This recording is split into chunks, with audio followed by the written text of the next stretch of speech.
বালিশ মিষ্টির দাম 1000 টাকা। দর্শক, নেত্রকোনার বিখ্যাত বালিশ মিষ্টির কথা আমরা সবাই জানি, কিন্তু 1000 টাকা দিয়ে বালিশ মিষ্টি কিনে ক্রেতারা কি সন্তুষ্ট নাকি তাদের অভিযোগও আছে? আজকে আমরা তা জানার চেষ্টা করব। বিশাল পণ্যের সমাহার, বেছে নিন আপনার।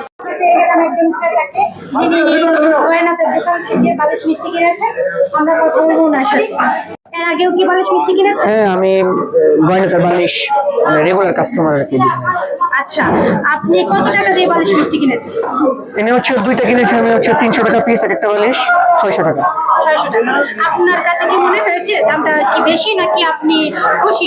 না না, ঠিক আছে, চলে, বেশি না, বর্তমান বাজার মূল্য অনুযায়ী ঠিক আছে।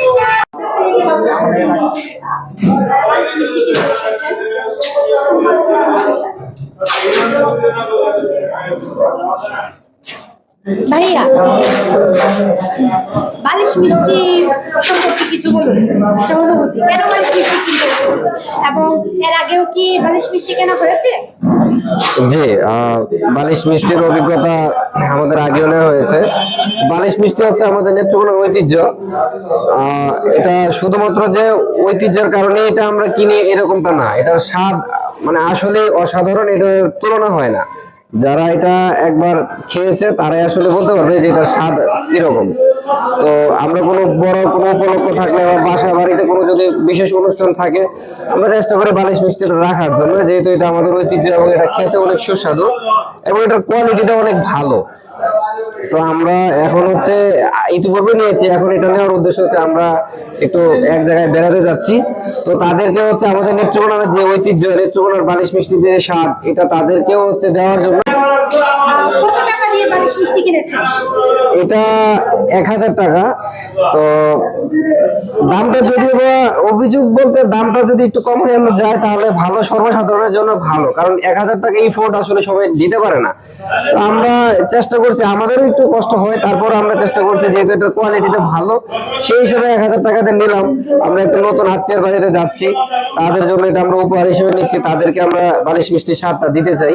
তো এটা আমাদের দাবি থাকবে, যদি এটার দামটা যদি কমানো যায়, কোয়ালিটিটা ঠিক রেখে দামটা যদি কমানো যায়, তাহলে আমাদের জন্য বা নিম্নবিত্ত মানুষ যারা আছে তাদের শখ আছে কিন্তু সাধ্য ওই রকম ভাবে নাই, তো এটা তাদের জন্য ভালো হবে বলে আমি মনে করি আর কি। ধন্যবাদ। জি।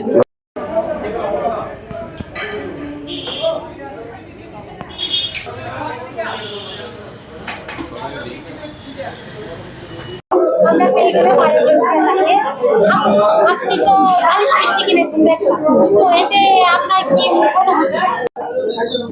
এখানের বালিশ মিষ্টি সবাই মানে আমার ফ্যামিলি সবাই কিনে, এখান থেকেই কিনে।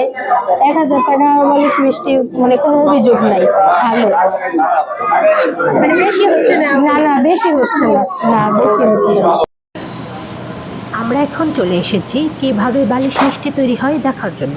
চলুন দেখা যাক।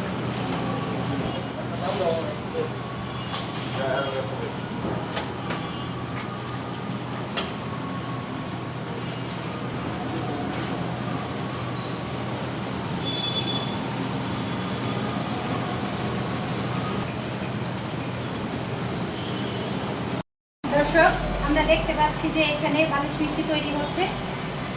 তো আমি দেখা যাচ্ছে ফুলে ফুলে উঠছে, একটু কাছে থেকে দেখে।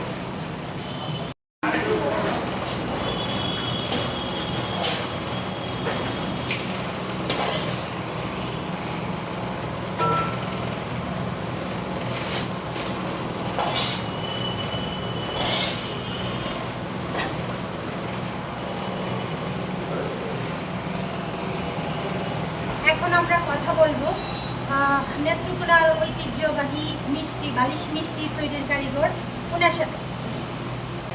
বালিশ মিষ্টি তৈরি করতে কি কি উপকরণ লাগে?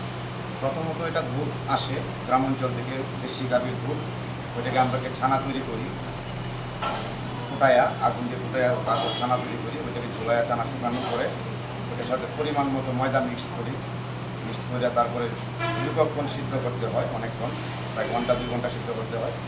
তারপরে ওইটা মালাই দিতে হয় উপরে, তারপরে এটা সেল দেওয়া হয়, সুস্বাদু হয় বালিশ, এবং বিভিন্ন অঞ্চল থেকে মানুষ সেই বালিশ মিষ্টি খায় এবং নিয়ে।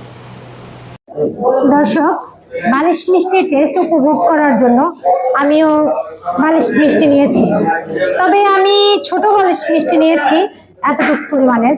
দেখা যাক।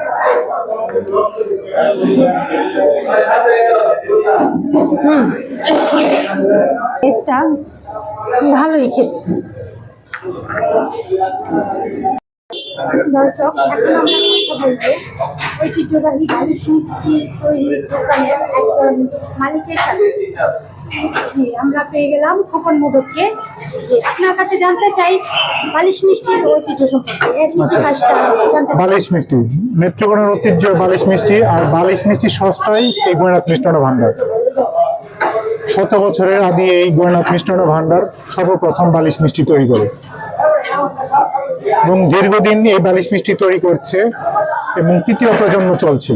প্রথম গোয়নাথ গোষ্ঠী এই বালিশ মিষ্টি তৈরি করে, বড় আকৃতির। সেই মিষ্টি থেকে এই নাম রূপকথা হয় যে বালিশ মিষ্টি। তারপর আমার ফাদার নিখিল চন্দ্র মোদক, সে প্রতিষ্ঠিত করে বালিশ মিষ্টি। এখন আমরা 3 ভাই এই বালিশ মিষ্টি তৈরি করছি। দর্শক, আজ আমরা জানার চেষ্টা করেছি 1000 টাকা দিয়ে বালিশ মিষ্টি কিনে খুশি নাকি কোনো অভিযোগ আছে ক্রেতাদের। ফারিয়া তাবাসসুম সেতু, বাংলা ভিশন, নেত্রকোনা।